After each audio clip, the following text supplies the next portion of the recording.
Afghanistan ist seit Jahrzehnten der weltweit größte Produzent von Opium, dem Rohstoff für Morphium und Heroin. Bereits in den 1990er Jahren wurde der Schlafmohnanbau zur wichtigsten Einkommensquelle vieler ländlicher Regionen. Die instabile politische Lage, fehlende Alternativen und Armut haben die Abhängigkeit vom Drogenhandel verstärkt. Während der US-geführten Invasion ab 2001 versuchte die internationale Gemeinschaft, den Anbau zu unterbinden. Millionen flossen in Programme zur Ausrottung der Felder, zum Teil durch Vernichtung mit chemischen Mitteln oder mechanische Rodung. Diese Maßnahmen führten oft zu Frust bei Bauern, die keine realistische Alternative zur Lebensgrundlage erhielten. In vielen Fällen trieben sie die Menschen sogar in die Arme der Aufständischen. Die Taliban nutzten diese Situation. Zwar hatten sie Ende der 1990er unter internationalem Druck ein temporäres Verbot des Schlafmohnanbaus verhängt, doch nach dem Sturz durch die USA begannen sie erneut, vom Drogenhandel zu profitieren. Sie erhoben Steuern auf Mohnfelder, schützten Schmuggelrouten und investierten Einnahmen in ihren bewaffneten Kampf. Der Opiumhandel wurde so zu einer Kriegswirtschaft. Jahrelang wuchs die Produktion weiter. Trotz militärischer Präsenz blieb Afghanistan unangefochten das Zentrum des weltweiten Opiummarkts. Die Exportwege führten über den Iran, Pakistan und Zentralasien, oft mit Hilfe korrupter Behörden und krimineller Netzwerke. In einigen Jahren stammten über 80% des weltweiten Heroins aus afghanischem Mohn.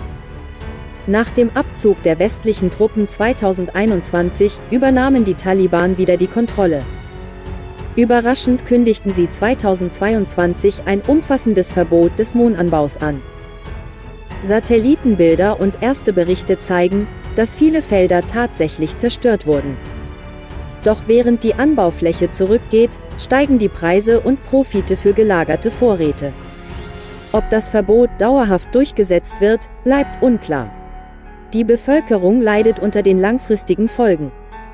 In Afghanistan gibt es heute schätzungsweise über 3 Millionen Drogenabhängige, viele von ihnen süchtig nach Opium, Morphium oder billigem Heroin. Suchtkranken fehlt medizinische Hilfe. Rehabilitationszentren sind überfüllt oder geschlossen. Ganze Familien verfallen dem Kreislauf aus Armut, Sucht und sozialem Abstieg. Vor allem Kinder sind betroffen. In vielen Haushalten greifen bereits Minderjährige zu Drogen, aus Verzweiflung, gegen Hunger oder als Nachahmung der Eltern. Die gesellschaftliche Stigmatisierung ist groß, gleichzeitig fehlt jede Art von Unterstützung. In einigen Regionen konsumieren Suchtkranke öffentlich, etwa in Ruinen oder unter Brücken, oft völlig auf sich allein gestellt. Der Drogenhandel bleibt ein zentrales Machtinstrument. Für viele lokale Machthaber, Schmuggler und Milizen ist er wirtschaftlich unverzichtbar. Gleichzeitig untergräbt er jede Form von Rechtsstaat und Stabilität. Solange keine echten Alternativen geschaffen werden, weder für Bauern noch für Süchtige, wird das Problem nicht verschwinden.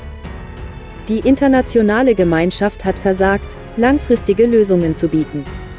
Kurzfristige Militärschläge und Programme ohne Rückhalt in der Bevölkerung konnten den Opiumzyklus nicht durchbrechen.